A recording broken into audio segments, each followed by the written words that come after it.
ಜ್ಯೋತಿಯ ಬಲದಿಂದ ತಮಂದದ ಕೇಳು ನೋಡಯ್ಯ ಎಂಬ ಬಸವಣ್ಣನವರ ವಾಣಿಯನ್ನ ಸ್ಮರಿಸುತ್ತಾ ಈ ಒಂದು ಕಾರ್ಯಕ್ರಮ ಅತ್ಯಂತ ಯಶಸ್ವಿಯಾಗಿ ನೆರವೇರಲಿ ಅಂತ ಹೇಳಿ ದೀಪ ಪ್ರಜ್ವಲನೆಯನ್ನ ನೆರವೇರಿಸ್ತಾ ಇರುವಂತಹ ಸರ್ವ ಮಾನ್ಯರಿಗೆ ಈ ವೇದಿಕೆ ಪರವಾಗಿ ಹೃತ್ಪೂರ್ವಕವಾದ ಧನ್ಯವಾದಗಳನ್ನ ಅರ್ಪಿಸ್ತಾ, ಮಾನ್ಯರೇ, ಈ ಒಂದು ಅಮೃತ ಗಳಿಗೆಗೆ ಸಾಕ್ಷಿಯಾಗಿದೆ ನೂತನ ಕೂತ್ಕೊಳ್ಳಪ್ಪ ಇವನೇ ಕೂತ್ಕೊಳ್ಳ ನಿಮಗೆ ಹೇಳ್ತಾ ಇರೋದು ಯಜಮಾನ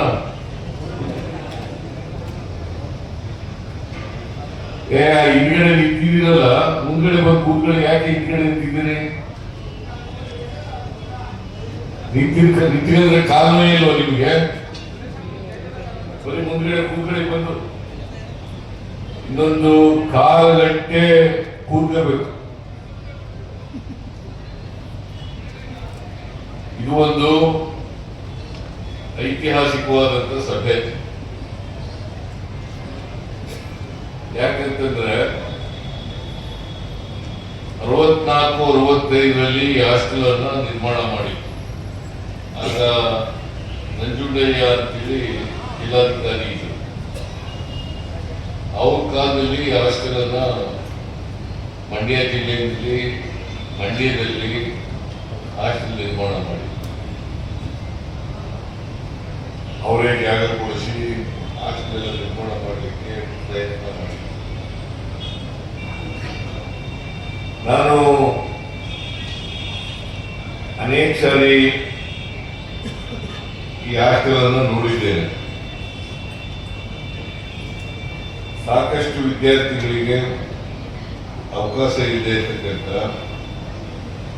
ಮತ್ತೆ ಹಾಸ್ಟೆಲ್ ಬಿಲ್ಡಿಂಗು ಶಿಥಿಲ ಆಗಿದೆ. ನಾನು ಸುರೇಶ್ ಅಧ್ಯಕ್ಷನಾದ ಮೇಲೆ ಸುರೇಶ್ ಹೇಳಿದೆ, ಹೊಸ ಹಾಸ್ಟೆಲ್ ಕಟ್ಟಣ ಮಂಡ್ಯದಲ್ಲಿ ಒಂದು,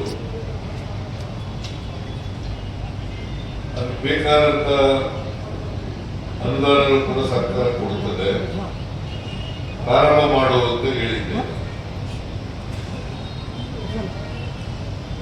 ಹಾಗಾಗಿ ಇವತ್ತು ನಾವೆಲ್ಲ ಇಲ್ಲಿ ಸೇರಿರ್ತಕ್ಕಂಥದ್ದು ಜಿಲ್ಲೆಯ ಶಾಸಕರುಗಳು, ಮಾಜಿ ಶಾಸಕರುಗಳು ಮತ್ತು ನೀವೆಲ್ಲರೂ ಕೂಡ ಸೇರಿದ್ದೀರಿ. ಮತ್ತೆ ರಾಜ್ಯದ ಬೇರೆ ಬೇರೆ ಜಿಲ್ಲೆಯ ಅಧ್ಯಕ್ಷರುಗಳೆಲ್ಲ ಸೇರಿದ್ದಾರೆ. ಉದ್ದೇಶ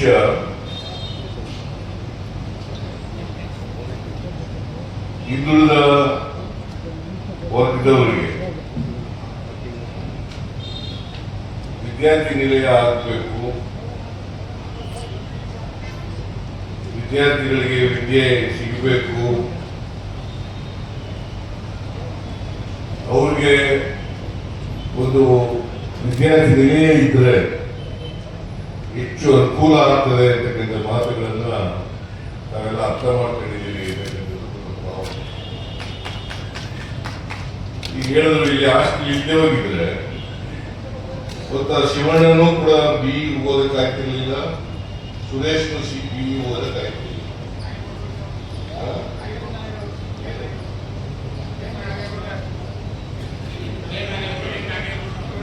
ಓದದ್ದು ಅಂತ ಹೇಳ್ತಾ ಇದ್ದಾರೆ, ನನಗೆ ಗೊತ್ತಿಲ್ಲ. ಬಹಳ ಸಂತೋಷ. ಹಾಸ್ಟೆಲ್ ಇರೋದ್ರಿಂದ ನಾಗೇಗೌಡರು ಓದ್ಲಿ, ಇನ್ನೊಬ್ಬ ಗೌಡ ಅವರು ಓದ್ಲಿ, ಶಿವಣ್ಣ ಅವರು ಓದ್ಲಿ, ಸುರೇಶ್ ಅವರು ಓದ್ಲಿ, ಬೇರೆ ಯಾರು ಓದ್ಲಿ, ಹಾಸ್ಟೆಲ್ ಇರ್ಬೇಕು. ಹಳ್ಳಿಗಾಡಿನ ಮಕ್ಕಳು ಕೂಡ ವಿದ್ಯಾವಂತರಾಗಬೇಕು, ಅವರು ಕೂಡ ಡಾಕ್ಟರ್ಗಳಾಗಬೇಕು, ಇಂಜಿನಿಯರ್ಗಳಾಗಬೇಕು, ವಿಜ್ಞಾನಿಗಳಾಗಬೇಕು, ಕಾಲೇಜ್ ಲೆಕ್ಚರರ್ಸು, ಪ್ರೊಫೆಸರ್ಗಳಾಗಬೇಕು. ಬರೀ ಒಂದು ವರ್ಗದ ಜನರಾಗಬಾರ್ದು. ಇವತ್ತು ನಾಲ್ವಡಿ ಕೃಷ್ಣರಾಜ ಪ್ರತಿಮೆಯನ್ನ ಅನಾವರಣ ಮಾಡಿ ಈ ಶುಗರ್ ಫ್ಯಾಕ್ಟರಿ ಸ್ಥಾಪನೆ ಮಾಡಿದವರು ನಾಲ್ವಡಿ ಕೃಷ್ಣರಾಜ. ಬಹುಶಃ ಅವರು ಅಧ್ಯಕ್ಷರಾಗಿರುವಾಗ ನಾಡಿನ ಅಭಿವೃದ್ಧಿ ಬಗ್ಗೆ ಅಂದ್ರೆ ಅಂದಿನ ಮೈಸೂರು ರಾಜ್ಯದ ಬಗ್ಗೆ ಅಭಿವೃದ್ಧಿ ಬಗ್ಗೆ ಬಹಳಷ್ಟು ಶ್ರಮಿಸಿದ್ದಾರೆ. ಅನೇಕ ಅಭಿವೃದ್ಧಿ ಕಾರ್ಯಕ್ರಮಗಳನ್ನ ಜಾರಿ ಕೊಟ್ಟಿದ್ದಾರೆ. ಇವತ್ತು ಕನ್ನಂಬಾಡಿ ಕಟ್ಟೆ ಕಟ್ಟಿರೋದು ಅವರಿದೆ, ಕನ್ನಂಬಾಡಿ ಕಟ್ಟೆ ಕಟ್ಟಿರೋದು ಅವರಿದೆ, ಇಲ್ಲಿ ಶುಗರ್ ಫ್ಯಾಕ್ಟ್ರಿ ಮಾಡೋದು ಅವರಿದೆ. ಅವ್ರ ಕಾಲದಲ್ಲಿ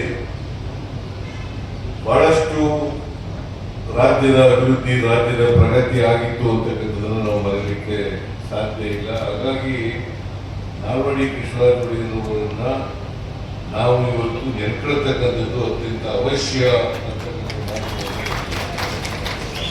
1,000 ಕೋಟಿ 135 1,35,000 ಕೋಟಿ 1,35,000 ಕೋಟಿ ಖರ್ಚು ಮಾಡ್ತಾ ಇದೆ.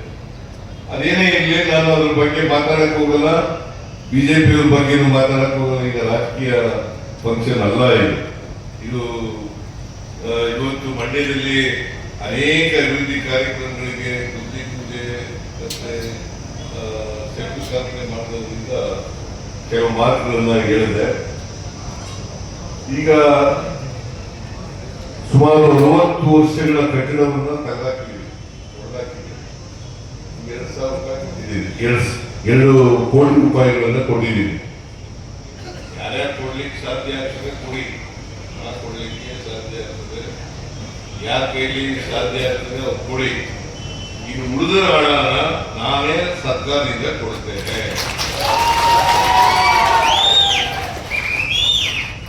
ಯಾಕೆಂದ್ರೆ ಮಂಡ್ಯದಲ್ಲಿ ಒಂದು ಹಾಸ್ಟೆಲ್ ಬೇಕಾಗ್ತದೆ. ಮೈಸೂರಿನಲ್ಲೂ ಕೂಡ ಒಂದು ಹೆಣ್ಮಕ್ಳ ಹಾಸ್ಟೆಲ್ ಅನ್ನ ಕಟ್ಟಿಸಿದ್ವಿ. ಅಲ್ಲಿ ಬರೀ ಹೆಣ್ಮಕ್ಳು ಮಾತ್ರ. ಮೈಸೂರು ಅಂತ ನಗರದಲ್ಲಿ ಒಂದು ಹೆಣ್ಮಕ್ಳು ಆಸ್ಪತ್ರೆ ಹಾಸ್ಟೆಲ್ ಇರಲಿಲ್ಲ, ಅಲ್ಲಿ ಒಂದು ಹಾಸ್ಟೆಲ್ ಅನ್ನ ಕಟ್ಟಿಸಿದ್ವಿ. ಅಲ್ಲಿ ಇಡೀ ರಾಜ್ಯದ ಹೆಣ್ಮಕ್ಳೆಲ್ಲ ಬಂದು ಅಲ್ಲಿ ಓದ್ತಾ ಇದ್ದಾರೆ. ಸೊ ಮಂಡ್ಯದಲ್ಲೂ ಕೂಡ ಒಂದು ಹಾಸ್ಟೆಲ್ ಕಟ್ಟಿಸೋಣ. ಬರೀ ಹುಡುಗರಿಗೋಸ್ಕರ ಹಾಸ್ಟೆಲ್ ಅಲ್ಲ ಇದು, ಎಲ್ಲ ಹಿಂದುಳಿದ ಜಾತಿಯವರು, ಎಲ್ಲ ಬಡವರು ಎಲ್ಲರೂ ಕೂಡ ಓದ್ಬೋದು.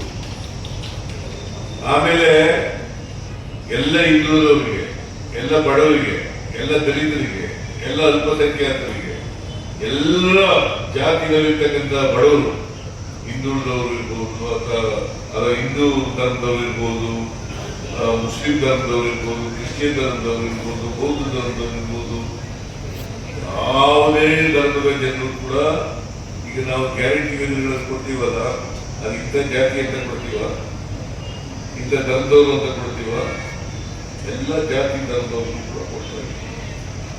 ಈಗ ಅನ್ನಭಾಗ್ಯ ಕೊಡ್ತಾ ಇರ್ತಕ್ಕಂಥದ್ದು ಇಂಥ ಜಾತಿ ಕೊಡ್ತೀವ, ಗೃಹಲಕ್ಷ್ಮಿ ಯೋಜನೆ ಮಾಡ್ತಕ್ಕಂಥದ್ದು ಇಂಥ ಜಾತಿ ಕೊಡ್ತಾ ಇದ್ದೀವ, ಗೃಹ ಜ್ಯೋತಿ ಇಂಥ ಜಾತಿ ಕೊಡ್ತಾ ಇದ್ದೀವ, ವಿದ್ಯಾ ಎಂತದ್ದು ಯುವ ನಿಧಿ ಕಾರ್ಯಕ್ರಮ ಇಂಥ ಜಾತಿ ಕೊಡ್ತಾ ಇದ್ದೀವ,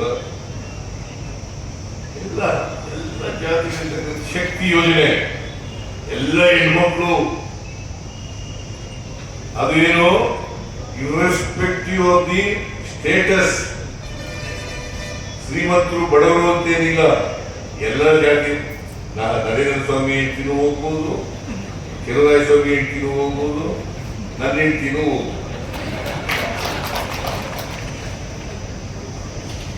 ಆ ತರ ಮಾಡ್ಕೊಂಡಿದ್ದೀವಿ. ಮತ್ತೆ ನಿಮ್ಮೆಲ್ಲರ ಹೆಣ್ಮಕ್ಳು ಕೂಡ ಹೋಗ್ಬೋದು. ಸೊ